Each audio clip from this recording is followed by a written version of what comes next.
Hello,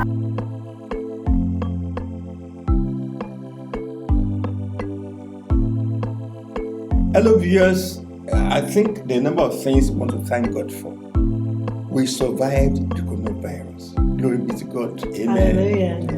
And I pray that we will continue to survive all those things that are not meant for us from the throne of grace. In Jesus' name. Amen. Today we have a very interesting discussion. And the topic is gender roles in relationship.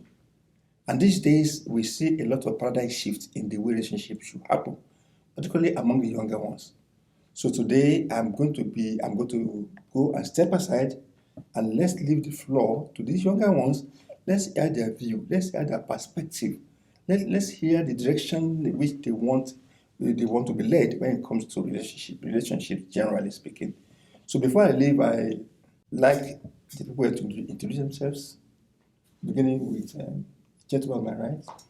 Hello, everyone. My name is Remy Collins. I'm a musician and also a business owner. Hi, everyone. My name is Stephanie Wabi, and I am pursuing my master's in teaching, and I sing in the choir.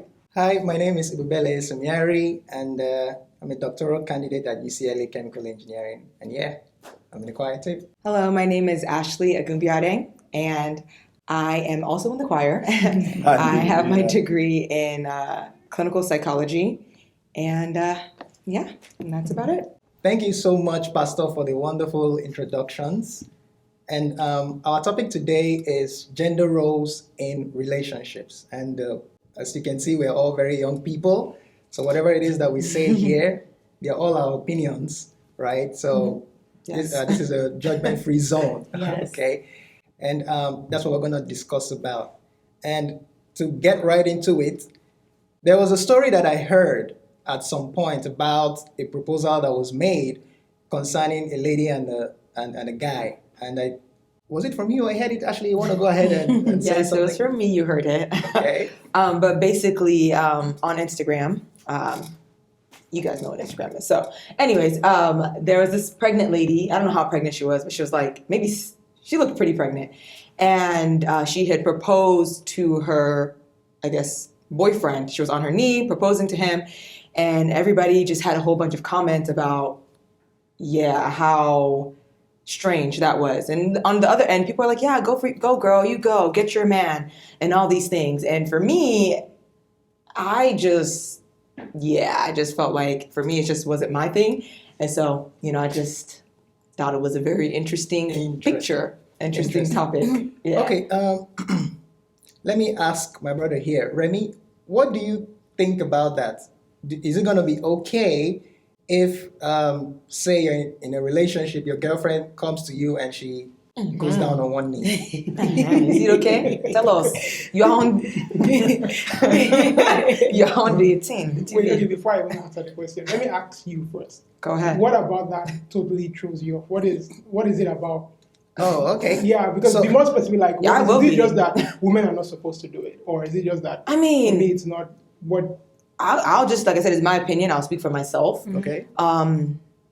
It's a no because, I feel like a man is the one who kind of finds, the lady. And that doesn't mean you don't find him too, but you find her, you want to be with this person, you propose to her. So I'm like, if he's not proposing to me, Then he has don't not want me. found So you. then why am I now Okay. going to... Exactly. And on top of it, pregnant. You're pregnant. Now you're going on your knee while you're pregnant. Instead of him to go on his knee he's standing there. So for me, I'm like, for me, it's a no. So for I agree with her, that. it's a no. So let me hear what you have to say before I come Yeah, over we want to know. Yeah, you are right. So everything points to the man finding. Okay. Right? Everything points to the man searching for a woman. And men, it is, speaking as a man, if you don't want something, you wouldn't go after it. Interesting. It just, I don't know, maybe some men might be different, but speaking Can I as a also, man, I want to chime in and also say, Yes. I think going along with that, it kind of causes like, I don't think the woman is seen as valuable to the man if she's the one kind of pursuing the marriage. Men, from what I understand, how they work, if they're pursuing something, they like to chase, they like to go after. So if you're not, I don't have to chase you. But You're there kind is a of middle ground. Of course, yeah. Definitely, Yeah. there I mean, is, it's not there like someone's chasing you and you're still running, and it's like I you feel don't like there's a want to. middle ground where maybe not a woman outrightly going out of her way to go on her knees and proposing, but kind of, I mean, there have been stories of men who are, speaking as someone that is not very open, and in my own relationship, I went out of my way to get. But I feel like there are situations where sometimes women kind of nudge or initiate things. Okay, I think so. that is true. So I'm gonna throw it out there. Another question. Oh, wait, sorry. Before you throw it out, I just wanted to ask ahead. one more question. It was just about, so for the person that's asking or thinking, what's wrong, or like what's a big issue with me asking somebody to marry me? We love each other. He loves me. I love him. So what's the problem? Like, I think other than I know you mentioned like, initially yeah. it's tradition too. Like traditionally the man asks the woman. So it's kind of like you're doing things like out of order. Like that's just not how it really But they're like, works. we're in a new age. It's We 2021. are? I mean, Hold on, women hold are on. empowered. Women empowerment. I was gonna, and that was the question I was gonna ask. So I just want us to take turns to answer that. Okay. If we're in a society where women are in charge, because we are coming off a society where men are in charge, so to speak, right now. But if the tables were turned, right, and say in this black box society, women are the ones in charge, do you think that women will be doing the proposing? Let me start with Ashley. Well, in charge how? Like, They are the ones running the show. They are the ones bringing in the income. Whatever it is a man is doing right now. because I'm like, traditionally- because I was like, I think women are like in a relationship. Yes, there's biblically there's an order, right?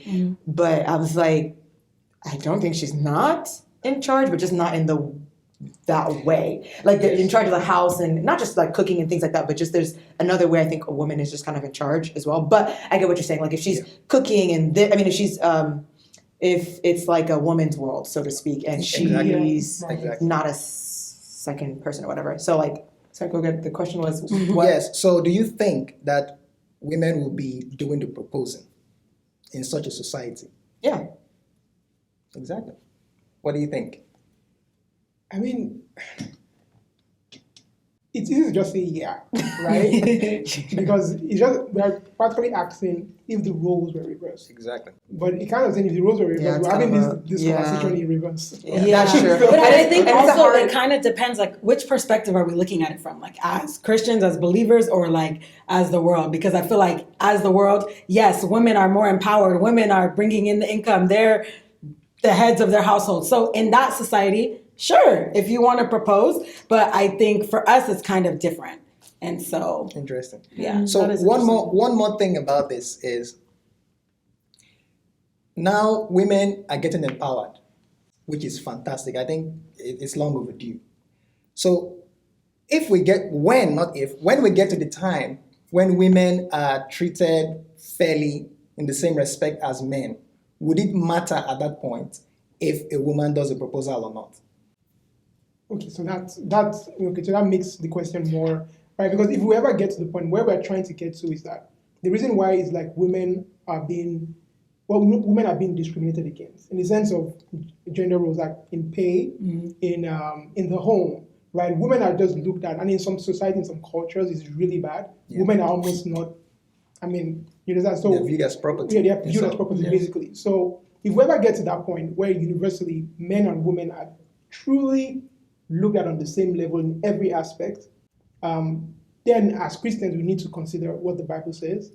The man is the head, but even then, the man is not the head as a boss. The man is still serving in some capacity. He's the head of the house, but it's a partnership, right? Because if the Bible says, be the head the way Jesus is, or love your wife the way Jesus loves the Jesus Love was the the church. ultimate Sacrificial. servant. Yeah, right. He was the ultimate servant. He served fully. So if that's the case, if women do get to that point, by God's grace, that it's all equal, I think it will still be it to be perfect, right? It to be in that situation where it really makes sense when a man really has a role to play, because now you're equal in the eyes of the Bible and the eyes of the world. That makes sense. I really You like wanna that. say, I like so for I some feel like seconds? he Yeah. said He it said it perfectly. real nice. Yeah, he did. Okay. He summed it up really well. And Yes. there was something while you were talking, I want to say something, but just in regards to that equality, I do think that like just going back to the fact that if everything was equal, then it would just be their roles. But I do think that because some people think that maybe having the money and having this makes them the head of the, you know what I mean, makes the man the head. And I think that's where there can kind of be some Confusion. Yeah. Okay. But yeah, anyway. Oh, wait. Let me ask the question. So she just brought up money, right? And money kind of plays a big factor when it Sure comes it to is. roles, especially in gender roles. So I remember on Instagram, this question came from a topic on Instagram. Might as well just go on in that direction. There was a discussion on Instagram about a man in Nigeria who is earning 70,000 naira, Okay. right? And let me get this right. And the wife gets a job in Abuja for 700,000 naira. Okay. And so the question was, does he have to move? Or I saw do you understand this, how yeah. the woman, so there was a discussion on who has to move. And, Who's going to and stop their jobs? Yeah, and stop their Okay. job. Yeah. Okay. So I would like us to answer that question. If you are that man, what will you do? Dun, dun, dun.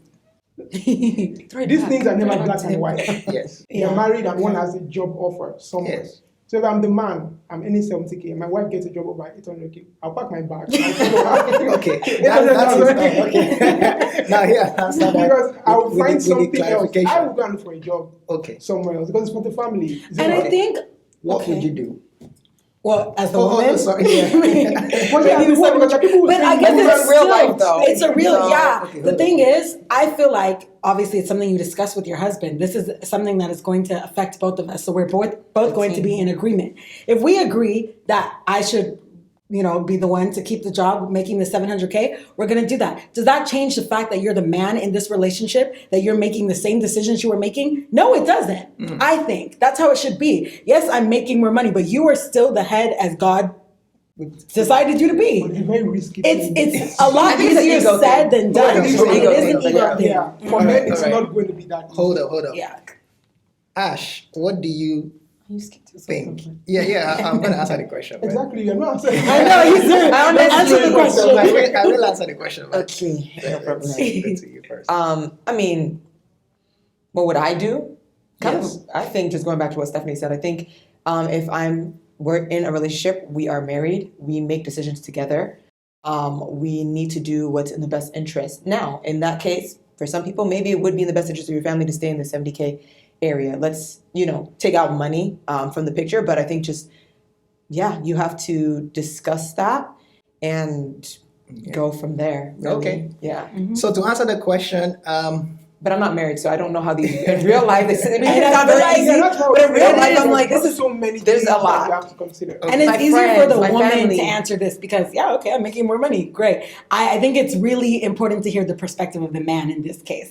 I'm thinking from the perspective of the relationship I would have with my wife. Would be a relationship where we have so much understanding, where I know that she knows my own hopes and my dreams. And she's looking at me, I'm like, I might be earning 70K now. Doesn't mean that is where I want to live my life. Mm-hmm. So she's the one that made it first. She's the one that, she got the 800K job first. Then if what I'm doing in Lagos, for example, has to be that it's something that I can just give up. So it's a different thing if that was my dream. What if it was my old dream that is in Lagos, that is enemy 70K, and I'm trying to build it? Mm-hmm. Then there's Different a issue. discussions. Yeah. another Should concept. we Yeah, be there's apart? something- So I'm like, Should we- should we be yeah. apart? Should we be apart for a few months while I see if I can build this to something? That's true. There's There's so many dynamics. yeah, to that. It's not dynamics, just yeah. simple. Okay. It's not black and Yes, white. and I was gonna, say something like that. But I'm gonna ask myself, now I'm trying to answer the question. I'm gonna ask myself, this 70K, 70 naira, whatever it is, money that I'm making, right? Is there a prospect that is gonna increase at some point? Mm-hmm. Am I trying to build a business like you said, right? Also, I'm also gonna consider if my wife has a higher paying job She's going to be having much better contacts. So these are contacts that could potentially also help you me, out. right? Mm-hmm. Our kids, if we have kids at that point, how is it going to be? Better schools. I want the best education for my kids. So for me personally right now, I would say I would definitely allow my wife to go. But the decision to join her will be dependent on all these other factors. If whatever I have where I am is something that is not, I'm just managing, then it's going to be a very easy decision for me to make. I'm just going to up and leave. Right. Because I see that whatever is good for my wife is also good for me and the entire family. Okay, Yeah. so let's leave it there. We are going to switch gears right now into other topics. Right. So, still on the gender roles, how about in the home? We've talked about, in general relationships, but what about in the home? Because especially as Africans, maybe Nigerians, there's this notion, especially from a man, that when I meet a lady, a Nigerian lady, I expect, as a Nigerian man, not me, but okay, I expect Not me. that the lady should know how to clean, know how to cook. It doesn't really matter whatever it is that she's doing, but as long as she can cook and clean, she's, as we usually say, I don't like it, but as they usually say, wife material. Wifey. What do we think about that? I'm going to start with Stephanie, then Ash. I want the ladies to go first now before we the guys. Stephanie. Okay. So, I understand a man wanting his woman to be able to cook and clean. I think even women kind of want a partner who can cook and clean. I think where it becomes kind of problematic is when a guy, he's like coming up to you, he's trying to toast you. And the first thing he wants to say is like, oh yeah, hi, how are you? Yes, I'm Tunde. So what can you cook for me? Oh, you just called out Tunde? Why'd you call out Tunde? Wow.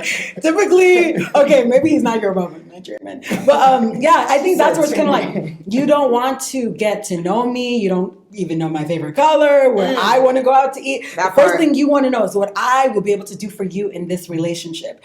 It's kind of just like a turnoff. It's kind of like, well, I'm not interested in telling you what, like, my maid services. You know what I mean? It's just kind of like... That makes a lot of sense. Yeah.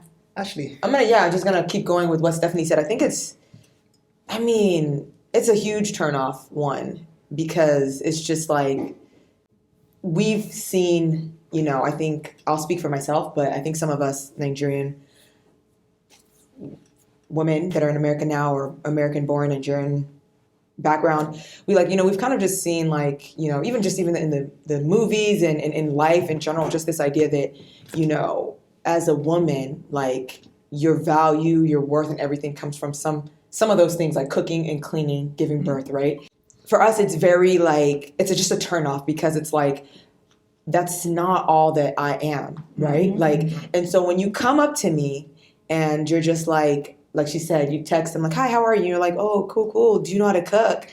It's almost like a trigger, because it's like, what do you mean? Like, like you said, my favorite color is yellow. It's like you're auditioning. Yeah, like, let me see, of all the women, which can you make better? Do you know how to make it with efo, or do you know how to make it with egusi, or just okra? Next. Yeah. You know what I mean? So for me, I think for a lot of us, we're just like, I think we all want to be known. So everybody wants to be that known. Relationship is important. Yeah. So when it comes to those roles, it's not, I don't think that people can't do them, but I'm like, so if you meet somebody that fulfills you in many ways, but maybe they're not able to do the things that you would prefer, is that like, she can't cook, so. Oh, wow. And I kind of want to say, too, when you build that relational aspect, that relationship part, and the woman feels confident and secure in the relationship, she's like, what do you want me to cook for you? Oh, by the way, those things come. It's like, you don't have to ask, you don't have to tell her. Most women would volunteer to do it for you. The ladies are schooling us right now about the gender roles. So, Remy, what do you say about that? It's cultural, right? Especially as Africans or as Nigerians, it's something that we see. And weird enough, it's even in the church. What I mean is that I read a book that a woman pastor in Nigeria wrote. She was trying to say that the women have that responsibility to do this and do that. I'm like, that really doesn't make any sense. Like, it's supposed to be a partnership. The way she sounded was actually, look, the man is the head. Just do what he says. Go out of your way to make him happy. And I'm like, you don't want to be happy. Happiness is not necessary in a relationship at all. Who needs happiness when you have no? Yeah, the thing is that if you go out of your way to help your wife and your wife helps you, you'll be happy. I agree. I agree 100% because for me, what matters more to me is the fact that a lady, whoever it is that I'm going out with, dating, marrying, whatever, is on that intellectual level with me. That's what matters the most to me. I can sacrifice food or whatever, but as long as you are up there, because that's my own thing, I would take that more than you can cook, you can clean. If you are not there and I need to clean my house, I can always go and pay somebody. So it's such a big deal. You say that, but what if like you're married and every day you go home, there's nothing for you to eat. After you've gone, you went to work all day, worked hard, dealt with lots of different people. But you can reverse it, right? The woman can also be working. What if you work? Absolutely, you can reverse it. Yeah. So is that going to be an issue? Because it's easy to say now, but if every single day I agree. It will be kind of because I agree. That's something you discuss though. You guys can discuss that. Yeah, it'll be difficult. Like, it's not... I grew up in a house where there was always food, right? So we love to host and all that. Look, I like that, right? I want to come back, I want to see food. If my wife is busy doing her own thing, CEO, whatever, if I can cook, I'm going to cook. If not, hey, you have to find a way. I need to encourage some small business somewhere. I can always go and order all of this stuff. As long as we are in that understanding. Yes, we have that understanding.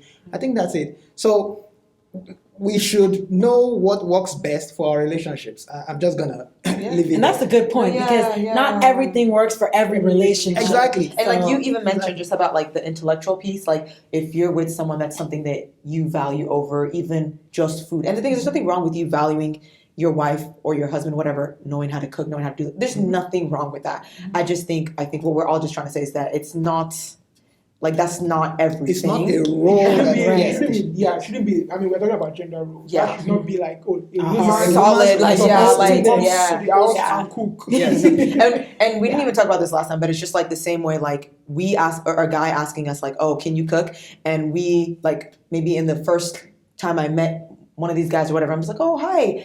So how much do you make or how much is in your bank account? Exactly. Right. And it's like, oh, wow, that's rude. She's a gold digger. Exactly. Gold digging for food? Are you asking me if I could cook?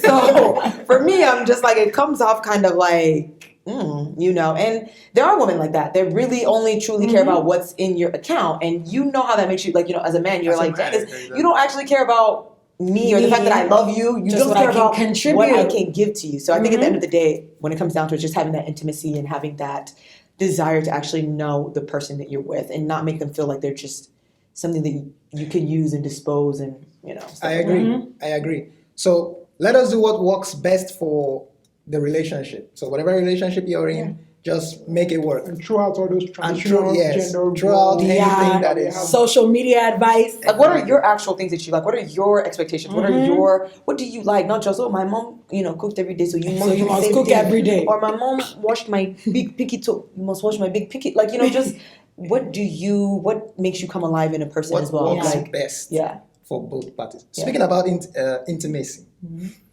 there are a lot of definitions out there of what intimacy is, right? So what do you guys think? Because for me, I think it's some kind of friendship, closeness with a member of the opposite sex. What do you guys think? I think you can be intimate. Yeah, you can be intimate like with same sex, but I think for the context of this conversation, I think it's a deep closeness. Like it's not just like, oh hey, how are you? I see you, and that's it. Like we share secrets. We have. There's like you're a vulnerable, depth you're open. to it. There's honesty. honesty. Exactly. True. So can I say I'm intimate with Remy? I was just going to ask that. Should be intimate with everybody? No, but intimacy is not just, if you use the Bible, David and Jonathan. I think we have there's a concept of what intimacy is in the world. Yeah. So, but that's not what we're talking about. And you definitely should not be intimate with everybody. Not everybody should have that level of access to you. Yeah. Okay, so let me clarify now. Okay. In the context of our discussion, we're going to limit intimacy to man and woman, relationship, husband and wife, so what is that? Whatever. What is intimacy in that context? Yes, I am thinking it's closeness and all of that stuff. Now, if I am intimate in the way we have defined it now, Sorry. Right. So how did we Define define intimacy. it clearly?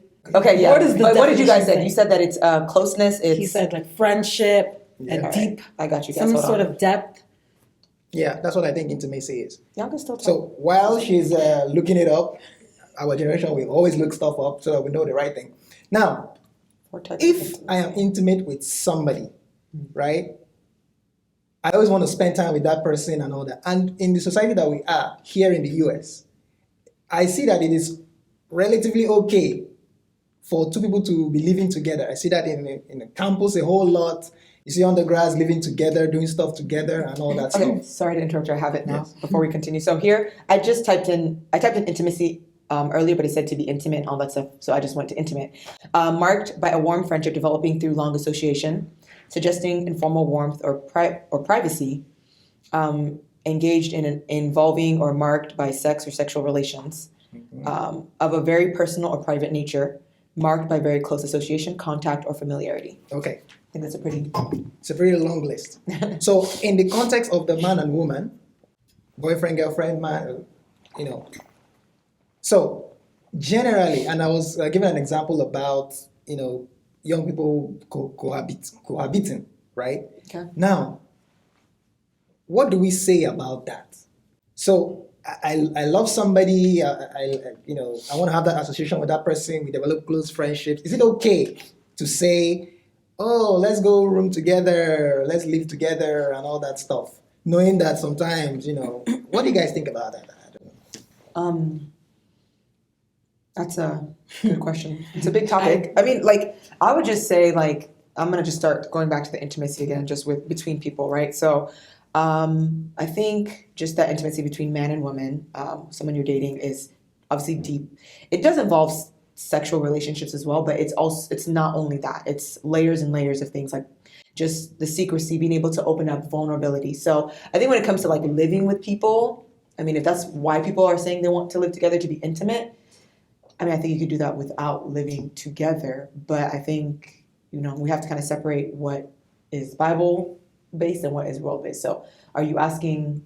I was actually going to say, I don't think the act in itself is bad. Like living with your boyfriend or girlfriend before you're married. I don't think the act in itself is bad. However, I do think that, especially as Christians, it's just ill-advised. Yeah, and that's because when you are being intimate with someone without even the sexual aspect, but we have that closeness, we have that friendship, we have that depth, that leads to wanting to be physically intimate. Now, there's no problem in doing that if you're married. If you're not, you know that's something that we're not supposed to be doing. So I think it's just not really wise. It's almost like getting very close to the fire and hoping you're not going to be burned. That's what I think it's like.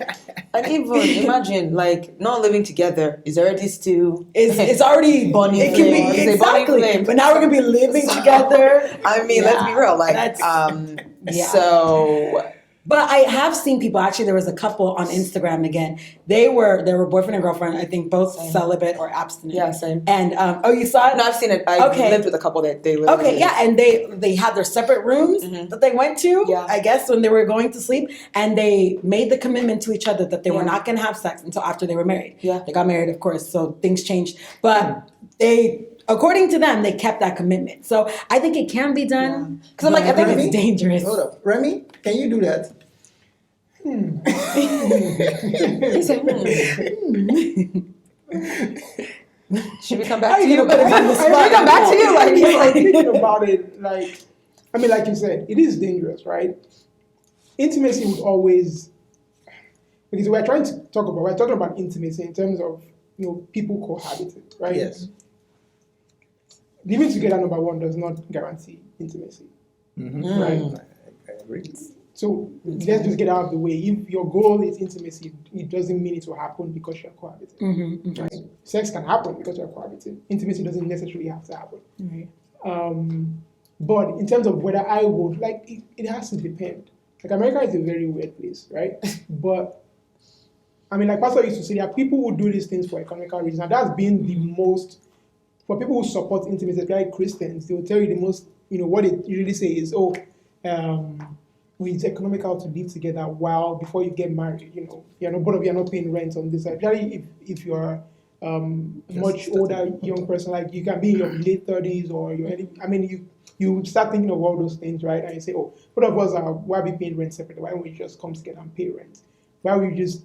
It is very risky. My mom will kill me. But You're right. I mean, maybe not, but I think it's just very risky. It is. That's just the thing. As Christians, it's just. I think I don't so. know. I don't think it's worth the risk. Okay, Yeah. sorry, So really quickly, that's one more it. thing. So, because we can say that living together, like you said, someone who lived together, they stayed in separate rooms, they were committed to that, right? So I don't want us to make this all like everybody has to do it this way thing, but because I'm like, you cannot live together and still,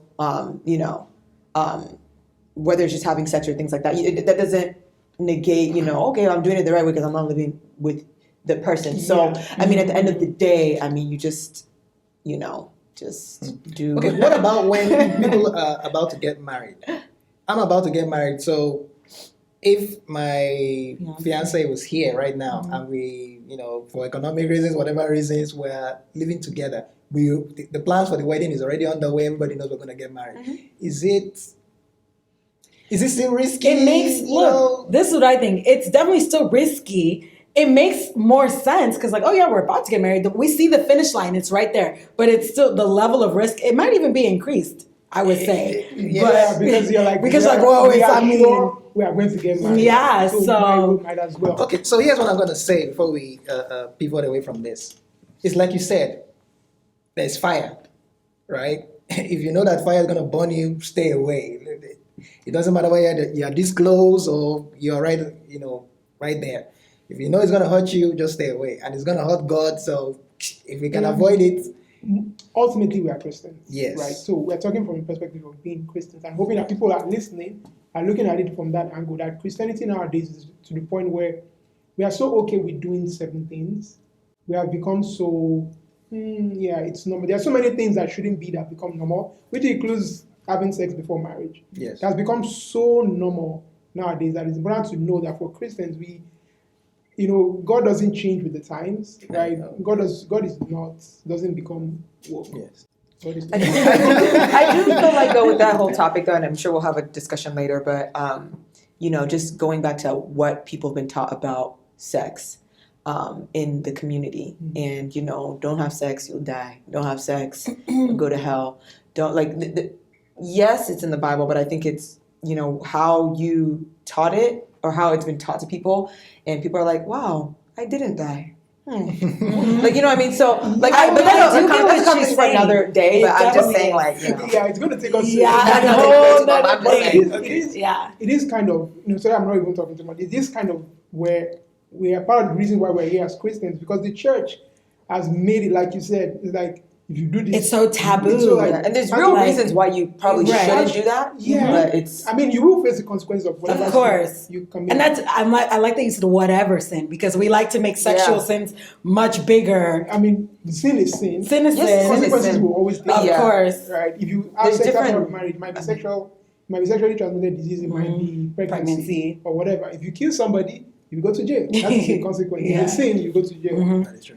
That's the consequences are different. Yes. Yeah. So to jump off of that, God does not change, right? So it doesn't matter my circumstance. It doesn't matter whether because of financial reasons, whether immigration, whatever. If the act is wrong in God's eyes, it is wrong. It doesn't matter what. So let us just keep that in mind. Let's not be in guided. let's be guided. Let's be guided in our decision making. We know it's tough. We know it's difficult, but hey, sure is. I think the prayer we should just be praying is that Lord, just settle us quick. If it's wrong in God's eyes, it is wrong in God's eyes. It doesn't matter the situation. So the prayer we should make, or what we should tell God is, let God help us, show us favor so that we can settle quickly with our spouses and all, and let things go well for us. Since we mentioned, we talked about sex earlier, I want to just jump into that, especially knowing that we are all young people. Sex before marriage. Now, this is about sex before marriage. I've heard many things about that, even from religious authorities, pastors, whatever I want to call them. Some people say you have to test the waters in the sense that, look, I'm keeping myself, and you go in and you can't do anything. You can't please your spouse, right? So some people even say, take a little bite and see in case there's something wrong there and all that stuff. We know what God's standard is. We definitely know what God's standard is. It is bad, it is sin and all that. In this society, how do we're young people, we're not married yet, things are not, we're still trying to find our feet. How do we cope with such pressures, and what do you guys think about that? Does anybody want to start? Why is everyone Just I hear what you're saying about that, and I think at the end of the day, we're human beings. So as far as desiring to have sex is what it is. So like it's there, but I think that it's easy for us living in the world, so to speak, that it's become so like broadcast that if you're not doing this, there's really probably something terribly wrong with you. Like you must have a problem. And that's not true, obviously. But I think honestly, that topic is definitely going to take a while to go Might have into. to have a part 2. Yeah, we're gonna have to have a part 2. But I think in short, though, like desiring to have sex and all those things is not bad or wrong. However, I just think there's so much that happens when you do have sex with other people and things that people don't know about. Let me ask a general question. No names, nothing. Of course, a lot of people. We all know a lot of people now. Do you know anybody who, at least based on your knowledge, who who is a virgin, man, woman, around you? Yes. Mm-hmm. You know anybody? Absolutely. Yes. Somebody? You know somebody? Definitely. I know somebody. So it means that it can be done. Mm-hmm. Right? By the power of the Almighty God alone. I think for people who say, so the main thing, right, for Christians, is that testing the waters, right? How do you know if you are compatible with this person sexually? And is that biblical? No, right? The idea that, so it's the idea that, how do I put it? That sex is supposed to be, that's like a satisfaction block. in sex. Put too much pressure on sex. It's like see you're if it supposed fits to the right part. And the reality is that true satisfaction sexually in marriage comes from sacrifice, not from sin before and say, let me test the Lamborghini. If the Lamborghini fits well. To my best of my knowledge, from books I've read and things I've heard, is that it is more about sacrifice, right? I mean, literally, like if you are willing to sacrifice for each other, then I don't think there's any way where you would not end up being compatible. Yeah, right. Because if you would teach. I mean, the whole idea of being experienced and seeing, like, the real matter is that if you are having so much sex before marriage, by the time you get married, there's always this possibility that one has a PhD and one is one has a PhD. Yeah. And then the expectations are not like unrealistic.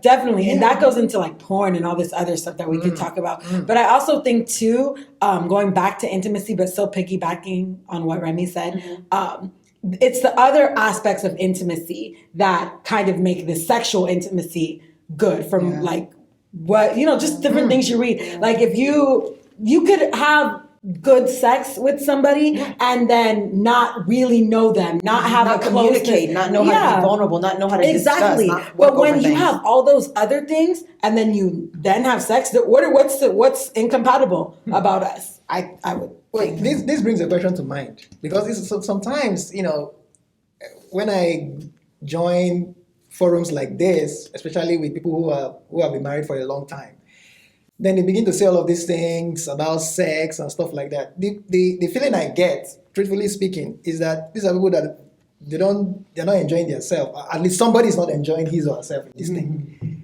The reluctance I don't know why he's laughing. The reluctance to talk about some things, to say some things, that excitement. Like just be honest about. It's not there. When I hear people talk about stuff like this, people in the church, yes, people. I'm talking about people in the church. The church makes sex seem so like taboo. This thing that is, let's not. But if you don't talk about it here, people are gonna go get the information outside. They're gonna get it which porn. They're gonna get it and from you know other what things, though? so. You get people who there are people I've read stories of women who they're married to their husband, but they feel like they can't have sex. Because of everything they've heard about sex and how it makes you dirty, unclean. You lose your virginity. A lot of people, virginity is their God. It is their idol. It's like their identity. Yeah. So they now get into marriage and they're like, oh, you're taking this I thing can't from me. like sex. Like it's so and that's because of how we talk about it in the church. So now, will it be okay for us as young people now, we are a part of a church, to recommend that there should be some kind of, what's what I'm looking for? Some kind of training or some kind of seminar or something, sex ed, exactly. Sorry. For intending couples or for newlywed or whatever. Can we say that? And not just, we see, look, as Christians, we already know God's expectation. Yeah. That's not our problem. We already know all of these things. But how can we find fulfillment In that place, in that area. in that Because area? I think people don't talk about it, but like, again, there's intimacy. All those things, yes, they're important, but I also think that actually having the sexual part, becoming one with your partner is also really important. important as well. So I think that what we could do or what people do under the guidance of like a spiritual leader, a pastor, you talk about the general of sex. What your expectations would be prior to having sex before getting married. Now, when you get married, I think you then have a more in-depth conversation with details and all of that. I think that would be yeah. ideal. Yeah, I mean, for everyone, it's different. But I really believe that even before you get married, there should be a large amount of conversation. Okay, so sex itself, it's not intimacy. Like everything, like you said, everything that has to do with intimacy eventually leads to sex and makes sex better. But you know what sex is, right? Sex makes, especially at the early part of marriage, so important.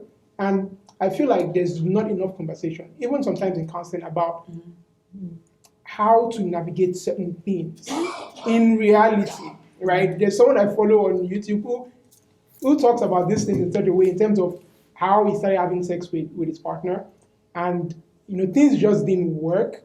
For example, she was a virgin, and there was too much pain.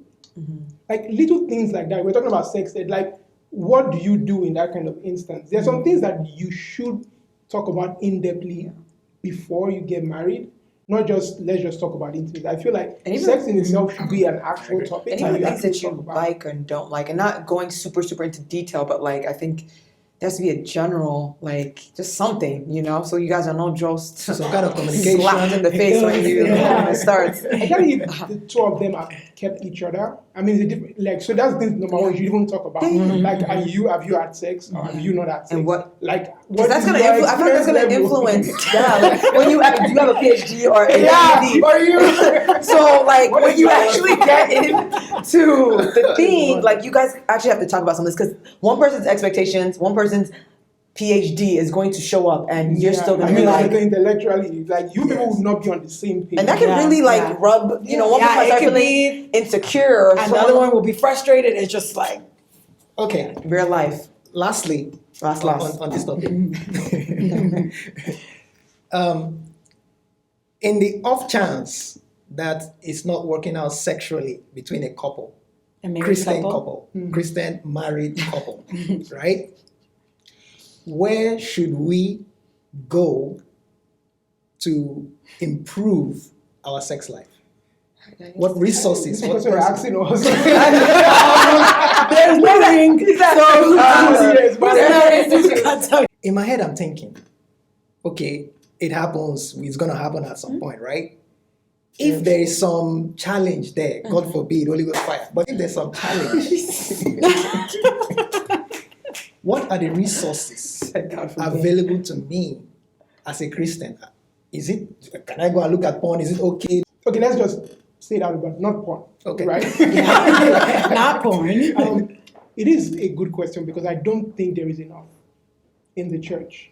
Exactly. Christian resources for couples. Yeah, for couples to actually, But can you have though, like maybe who did your marriage counseling? Like there's someone who's already married who you can confide in. I mean, I don't know what you're gonna Google. Like I don't. No, yeah, But that's what he's saying. He's saying there are no resources. Yeah, there are not. I But I'm think there saying is, but I There don't think it's is. enough. I think And I there don't think is. it's clear And I enough don't that think- married people can go and talk I don't about think it. they're also provided enough. interesting enough. It might be very like Yes. basic, like okay, but that didn't help me. You've seen with- that video of the guy who was saying that there's only one way to To have Yeah, sex. there's only one way to have sex. Can you If it's not imagine? missionary, then it's Like, not it's biblical, a sin. right?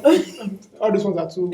But yeah, if you have only things like that, then it's like, okay, well, where am I supposed to go? And the women feel like maybe intimidated or like, oh, I don't want to be talking like I'm all about sex, but it's like, But at So the when the same foundation time, of being absolutely open from the beginning was there, if you get into marriage and there is a problem, you should be able to have someone you can actually speak to. Like, I'm trying to have sex with my wife and it's not working out. You know, like, but also you can. There's nothing you cannot pray about. Like, God Yeah, that's true. made sex That's 100% true. for us. Like, That's literally, I know this guy has said after sex, he said, "Thank you, Jesus." It might seem like it's just. You know, he might be wicked, but. do you? God is Yeah. omnipresent. I've actually Everywhere. heard I've actually heard people say like they speak in tongues before they have sex. Let the Holy Spirit help them to do it. Yo. I don't have any problem with it. I don't have any problem. Okay, so folks, I'm back. I had to stay behind for this, my wonderful team, to express their minds powerfully. And I'm sure you have listened to them. What is obvious is that relationship, as far as concerns the various people, male, female, will continuously be a discussion that will never end. This is the reason why those of you at home, we ask you to please send in your opinion to us through the information you have on the screen at me@theopenpulpit.org. And if there's any topic you want us to x-ray, we do it. Because right now, a number of things are changing from the way we Christians relate to one another. Thank you so much for your attention. And like I always say, please, we are present on YouTube, on Facebook, and at our website. See you next episode. Amen.